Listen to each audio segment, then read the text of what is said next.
Y acá tenemos toda una explicación teológica de lo que podríamos hablar con respecto a las tentaciones y el pecado. Nos quedaríamos cortos si no habláramos de todo el contexto bíblico que nos está proponiendo el Evangelio de San Mateo en el capítulo 4. Porque muchas veces los ministros extraordinarios pues van expresando la predicación de la palabra de Dios a conforme yo la voy entendiendo.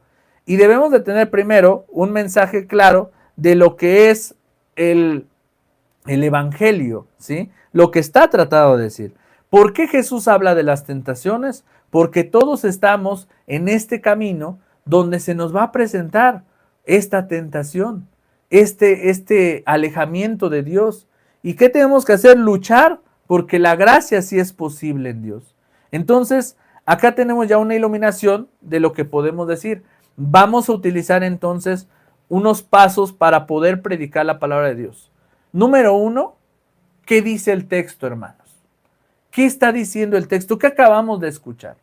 Bueno, dice que Jesús se fue al desierto y en este evangelio Jesús platica de sus tentaciones. La primera tentación es, si eres hijo de Dios, ordena que estas piedras se conviertan en pan. Convertir unas piedras en pan, la primera tentación. Ocupar el poder a mi conveniencia, para mi propia satisfacción, para mi propia llenadera. Y ahí podemos hablar todo un tema del poder y del pecado. ¿Por qué las personas buscan el poder? ¿Por qué las personas buscan el dinero? Porque con el poder y el dinero puedes hacer lo que quieras para buscar tu propia satisfacción. Y por eso es que en el mundo las personas se van perdiendo, porque van buscando sus intereses personales, van buscando dinero o poder para satisfacer sus propios egoísmos, para satisfacer sus necesidades, para pensar en sí mismos. Y Jesús expresa en las tentaciones que no va a convertir las piedras en pan solo para satisfacerse a sí mismo. Él incluso en el Evangelio y más adelante al final de su misión va a decir, yo me voy a quedar en un pedazo de pan y es para darme, no para mí mismo. Jesús se va a quedar en un pedazo de pan que es la Eucaristía para con nosotros. Y muchas veces las tentaciones están con nosotros en ese sentido de que buscamos el poder y buscamos tener para satisfacernos. Pero ¿cuántas veces las personas piensan, quisiera yo tener poder, quisiera tener un mejor trabajo, quisiera tener más dinero para ayudar a la gente, para dárselo a mis hermanos, para compartirlo? No, la gran mayoría de las personas dice, quiero más poder, quiero más dinero, quiero más cosas para mí, para mi satisfacción, para mis placeres, para mis deseos, para mis necesidades. Y la gente se pierde en ese camino.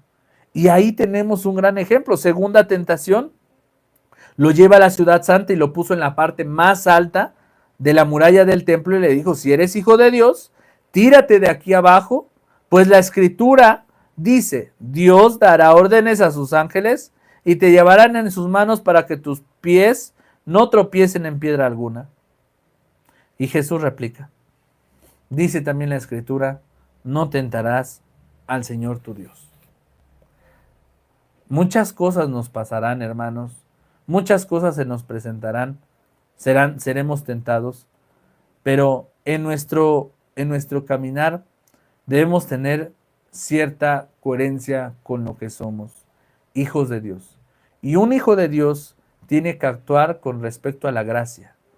Ser personas que no pensemos en sí mismos para mí, sino que compartamos nuestra esencia hacia con los demás. En la tercera tentación que explica Jesús, dice que el diablo lo lleva a un monte alto y le muestra todas las naciones del mundo con todas las riquezas y maravillas que pudiera tener. Y le dice, te daré todo esto si te arrodillas y me adoras. Jesús replicó, aléjate, Satanás, porque dice la escritura, adorarás al Señor tu Dios y a Él solo servirás. 3 tentaciones que Jesús no evade, sino enfrenta y se las platica a sus discípulos para mencionarles que en el camino de la gracia del Señor, para estar adheridos al Señor, vamos a experimentar estas tentaciones, porque se nos va a otorgar el poder, se nos va a dar el honor y la gloria, se nos va a dar todo. Cuando nosotros estamos con Jesús, Cuando nosotros estamos adheridos a Dios, el Señor nos va a consentir, el Señor nos va a dar nuestros, va a estar con nosotros y nos va a escuchar, nos va a atender. Pero si nosotros en este caminar hacemos mal uso de lo que el Señor nos da, muchas veces vamos a poder caer en esta tentación de decir, bueno, yo tengo el poder, yo puedo hacer esto, yo puedo hacer el otro, yo me siento con la capacidad de hacer lo que yo quiera, porque ahora tengo a Dios. Y tenemos esta posibilidad de caer en la tentación si no aclaramos el mensaje que Dios tiene hacia con nosotros. Y el mensaje es muy claro. El poder que Dios nos otorga no es para nosotros mismos, es para darlo. La gracia que el Señor nos da es para compartirla, para dar testimonio de que sí se puede ser feliz, que sí se puede ser santo, que sí podemos ser buenas personas. Eso es el mensaje que el Señor quiere hacia con nosotros, pero también caemos en este riesgo que nos puede desinteresar y entonces en lugar de estar en la iglesia buscando la gracia, estamos en la iglesia buscando nuestras propias satisfacciones.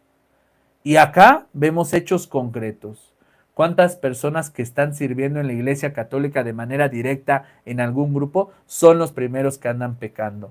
Son los primeros que ya se divorciaron, que ya no van a misa, que no se confiesan, son los primeros que están haciendo unas cosas con su vida que no dan testimonio porque sus intereses son otros.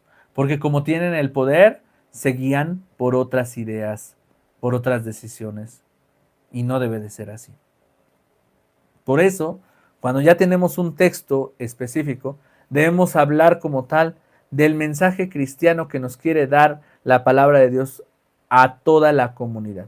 Sí, vamos a lo mejor de momento a poner algunas anécdotas, experiencias, cuestiones personales, pero recuerden que nosotros no somos los protagonistas de la exposición del Santísimo ni de la predicación.